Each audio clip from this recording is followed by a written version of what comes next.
Hey guys, it's Tiffany and this is my sister Chrissy.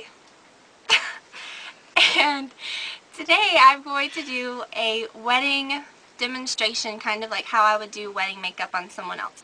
And it's going to be kind of like more of a traditional look, and then I'm going to kind of take it a little darker so that if you have more like dramatic taste, or if your wedding's in the evening, you can kind of take it into nighttime as well.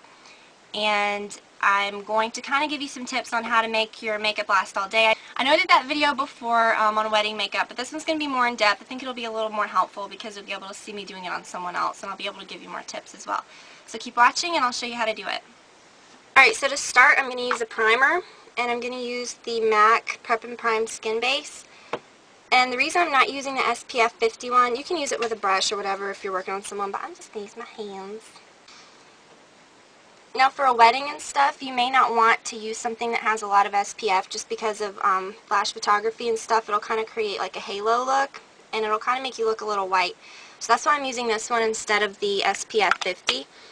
But I really kind of prefer the SPF 51 just because I think it kind of is more long-wearing. Alright, now Chrissy kind of has like freckles and stuff like that, and I don't want to make the makeup look like she's wearing a mask or anything. So I'm going to use the MAC Studio Sculpt SPF 15. Now this does have a little bit of SPF in it, but it should be fine. And I'm using it on a sponge. That's my favorite way to apply this particular one. That might be just a little bit too much. But you can kind of blend it like that. And this is NC25. And just kind of blend it all the way into the skin with the brush, or with the sponge. You can add just a little bit more to cover areas with redness, but definitely don't feel like you have to cover everything the first time around with foundation, just because I'm going to apply the concealer afterwards.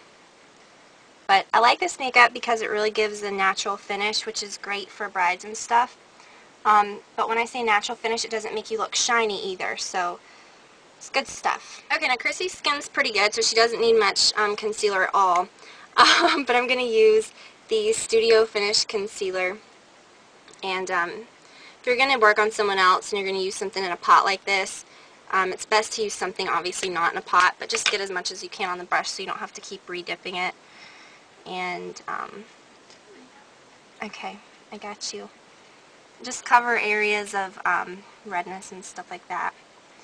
And then with the other side of the brush you can kind of blend it in. Alright, for any kind of circles under the eye, I like to use the moisture cover, the Select Moisture Cover, just because it looks more natural and it doesn't look cakey under the eye. And I'm using NW20, which this color is actually a lot darker than you'd think. Since it's kind of more, you think it'd be on the lighter side, but this one works really well. And I'm just going to pat it in with my finger rather than using a brush or anything, because I think it kind of gets into the skin better. Alright, so I know I've said it a million times, but for concealer under the eyes, it's best to use an NW shade because it's going to neutralize the colors of like veins and stuff. That's what we were talking about. Alright, then for under eye concealer, you definitely don't want to set it with the same thing that you set your powder on your face with, but you do want to set it with something because you don't want everything to stick to it. So this is the Benefit Powder Flage, and it's going to kind of make everything look bright under there too. Alright, so to set it I'm going to use the Medium Dark Mineralized Skin Finish Natural. I'm using kind of more of a dense brush so that it puts down just a little more than normal, and this is going to give a really nice natural finish as well. It's not going to look cakey or anything. And over any areas that you've applied any kind of concealer, just kind of tap it on first so that you don't knock the concealer off of it. Alright, so for a base I'm going to use the MAC Paint in Bare Canvas.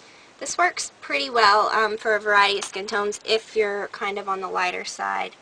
It may, well it definitely would be a little ashier on people that have darker skin tones. Alright, so I'm just going to blend that in. And this is kind of a two-in-one thing because the paints kind of prevent creasing as well.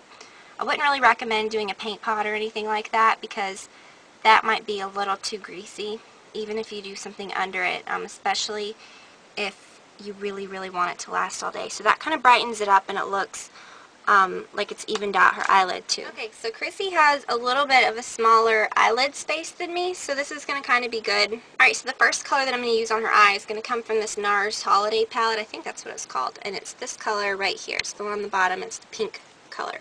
It doesn't look pink, but it's going to kind of look like a really pretty iridescent pink. And I'm just going to dab that on the lid. Alright, so since Chrissy has kind of a smaller lid space, I'm going to use a smaller crease brush. Not smaller, but I'm not going to use anything like this, like a big fluffy one, because that might be too much. And I'm going to take just a little bit of soft brown, and I'm going to blend that right into her crease and just slightly above. She's got the same lid space, she just doesn't have as large of a brow bone area. So it's a little different.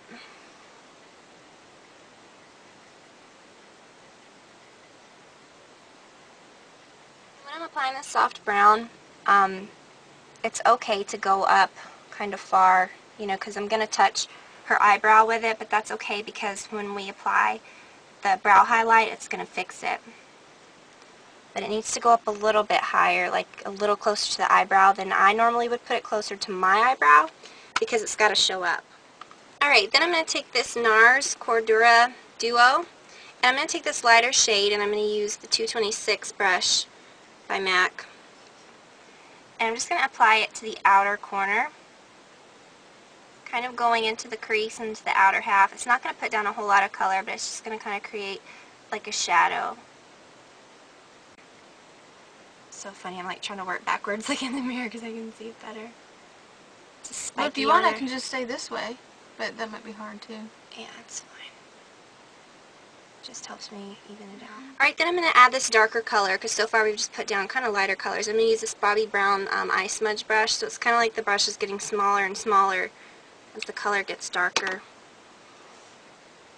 And I'm just going to apply that right along the lashes, like the lash line, and here, tilt your head back, and up into the crease. Kind of where I applied the color just then, but a little more concentrated. Not quite as blended outward. Right, then I'm going to take that same color on a pointy brush, like a 219, and I'm just going to go right on the lower lash line. Not inward too far though, because you don't want it to look too smoky. Alright, now go back with a smaller brush. I'm going to use a 242 by MAC and use that same pink shade that I used before. That color is actually called Himalayas. Alright, then kind of touch it up on that inner corner and kind of blend it kind of along the sides where it connects to your nose, and blend it upward, kind of up toward the eyebrow.